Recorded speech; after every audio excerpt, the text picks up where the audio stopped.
तो गाइस आज मौसम हो रहा है बहुत मस्त, चारों तरफ देखो पानी पड़ रहा है। और मेरी ये वॉच आ चुकी है, ये मेरी वॉच। मैं इसे ऑन करके देखता हूँ। है वॉट कॉल में जैसे ओपन करते हैं। तो guys I M A board के साथ चला एक बोर्ड का थैंक यू कार्ड और एक I M A board red का स्टिकर और एक वारंटी कार्ड और एक होल लॉट बोर्ड की करेक्शन और एक मिली है यूजर मैनुअल।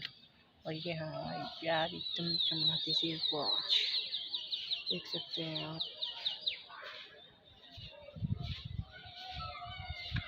और इसके साथ मिला हमें type C USB magnetic charger. बस यही था आज का वीडियो।